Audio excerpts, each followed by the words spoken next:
Hello ಅಣ್ಣ. ಹಾ ಕೇಳ್ಸೈತಿ. ದೀಪಾವಳಿಗೆ ಯಾವಾಗ ಬರತ್ತೀನಿ? ಈ ವೀಕೆಂಡ್ ಬರ್ತೇನಿ. ಏನು ತರ್ಬೇಕ ನಿನಗ? ನಾನು ಲಿಸ್ಟ್ ಮರೆತೇನೆ.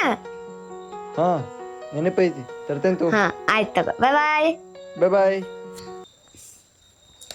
ಈ ದೀಪಾವಳಿ ಬಂತಂದ್ರೆ ನನಗೆ ನೆನಪಾಗುತ್ತಾ ಸುಮಿತನ. ಈಗ ಅವ ಯಾವುದೋ ಕೆಲಸದ ಮೇಲೆ ಬೆಂಗಳೂರಿಗೆ ಹೋಗ್ಯಾನ. ಅವನ ಜೊತೆ ಜಗಳ ಮಾಡಿದ್ದ, ಅವನ್ ಕಾಡ್ಸಿದ್ದ ಭಾಳ ನೆನಪಾಕೈತಿ. ಏ ಬಿಡ, ನನ್ನ ಪಾಲಿಂದಿದೆ. ನಿನ್ ಪಾಲಿಂದ ಸ್ವಲ್ಪ ಜಾಸ್ತಿನ ಆಗ್ಲಿಲ್ಲ ಇದು? ನನ್ಗೇನ್ ತಣ್ಣ ಎತ್ತಂಗಿಲ್ಲನ? ಹೋಗಲೇ.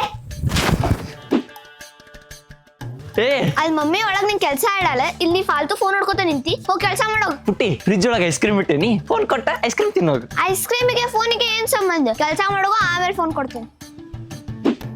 ಒಂದಿನ ನಾನು ಗಾರ್ಡನ್ನಾಗ ನೀರ್ ಹಾಕುವಾಗ ಏ ಸಾಯ್ತಿ, ಏನಾತ? ಈ ಮಳ್ಯಾಗ ನಿಂಗೆ ಯಾರು ನೀರ್ ಹಾಕಕ್ ಬಾ ಅಂತಾರೆ? ಎಲ್ಲಾ ಕೆಲಸ ನಾನ ಮಾಡ್ತೀನಿ, ನೀನ್ ಮ್ಯಾಗ ಏನು ಮಾಡ್ಬೇಡ. ನಮ್ಮನ್ನ ಎಷ್ಟ್ ಕಾಡಿಸ್ತಿದ್ದೆ, ಆದ್ರ ಅವ ನೋಡಿದ್ರ ನಾನು ಎಷ್ಟ್ ಕಾಳಜಿ ಮಾಡತಾನ. ಆದ್ರೂ ನೀವ ಏನನ್ರಿ, ಅಣ್ಣ ತಂಗಿ ನಡು ಎಷ್ಟರ ಜಗಳ ಆಗ್ಲಿ, ಅಣ್ಣ ತಂಗಿನ ಬಿಟ್ಟಿರಕ್ ಆಗಂಗಿಲ್ಲ, ತಂಗಿಗೆ ಅಣ್ಣನ ಬಿಟ್ಟಿರಕ್ ಆಗಂಗಿಲ್ಲ.